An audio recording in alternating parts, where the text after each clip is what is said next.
Hey everybody, this is Everyday Commentary, and this is a video overview of this knife. And this knife is the Kevin Wilkins Leafstorm 9 custom folder. If you haven't been around for a while, like, 5 or 6 years, so not a long while, but a while, you will know that Kevin Wilkins designed a knife called the Leafstorm. It was made in collaboration with Spyderco. And it was a really interesting knife. It was a nice size. Lots of people in the EDC community thought it was a good knife. I thought it was an interesting knife, but I didn't think it was a good knife. And so ultimately, that knife did not stick around. It did not get a super great review. And I have been following Kevin Wilkins' work ever since.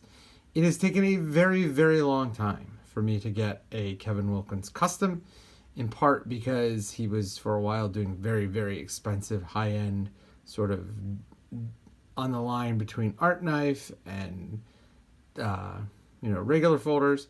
And then after that, he started making things in batches and lining up what I wanted and what he was making took a while, but it finally happened. And so this is that knife.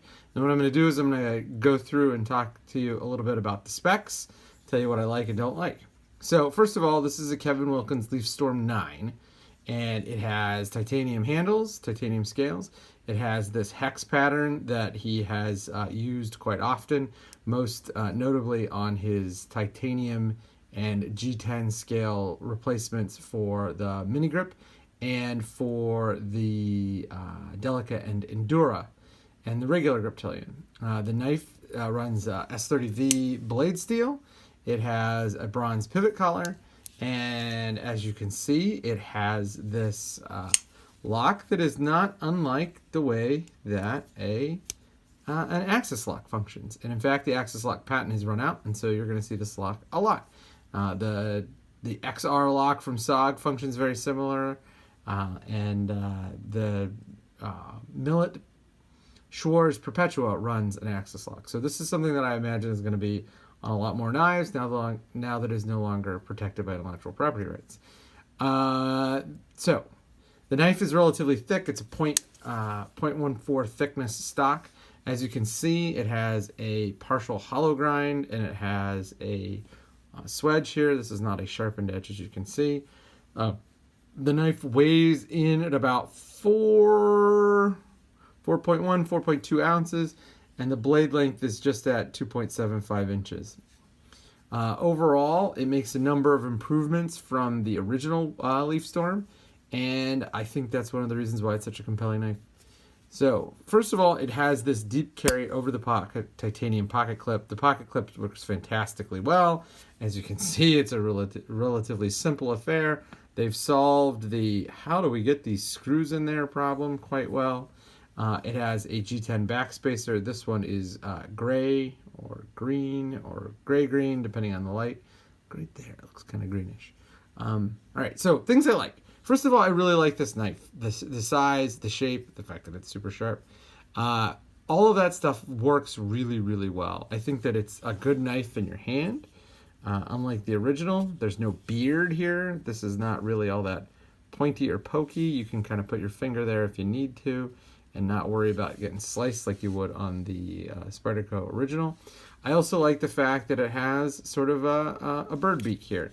It gives your fingers some place to go. Now, it does mean that unless you're going to choke up like this is a 3-finger knife. And so that's never really bothered me. There is no lanyard hole, so this is just a 3-finger knife. You're going to get 3 fingers on this if you have normal-sized hands. But that being said, the grip is actually quite good.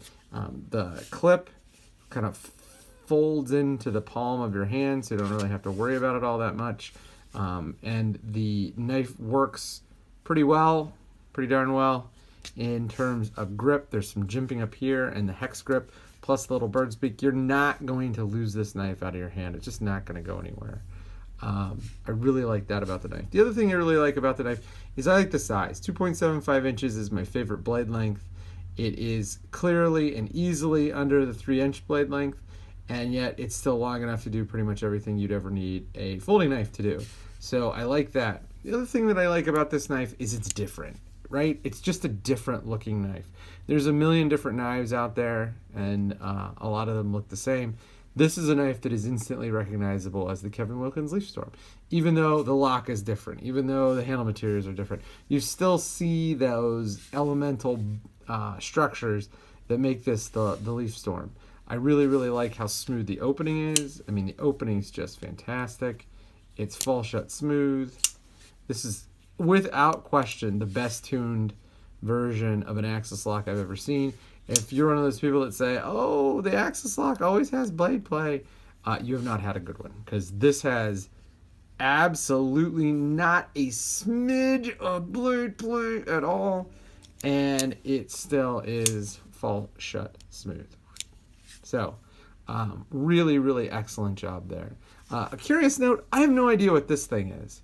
If anybody knows what this sort of third nipple kind of thing is, let me know.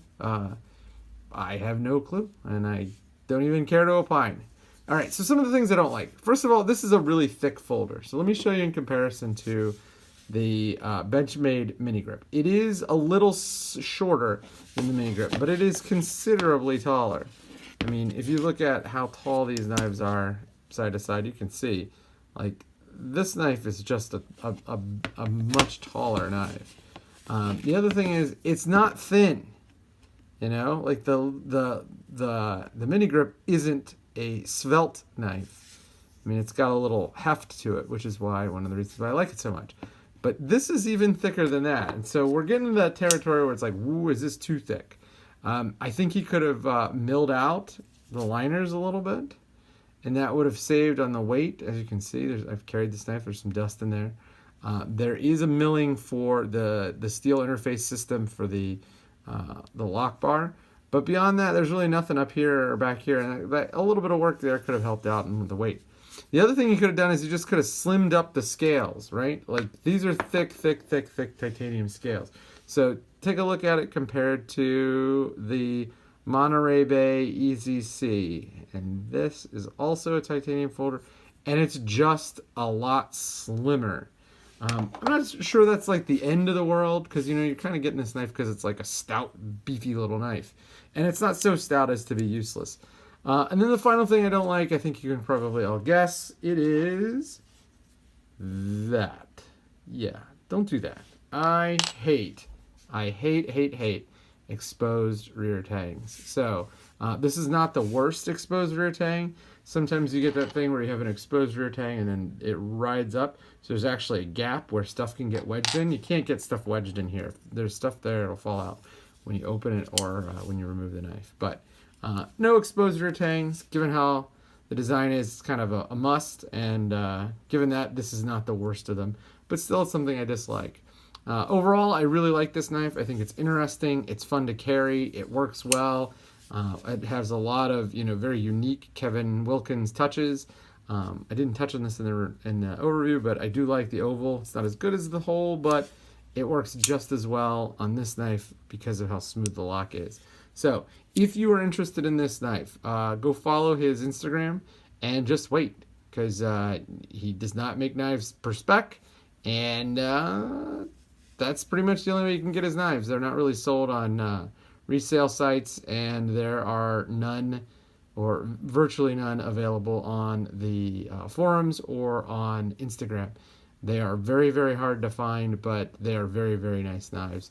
I like this knife a lot, and I look forward to reviewing it. So, you get a chance, go onto the site and see if I put up the review yet. It'll probably be, I don't know, 6 months, something like that, from when I shoot this video until I put up the review. I always like to give custom knives an extra thorough review period. So, that's it. Thanks.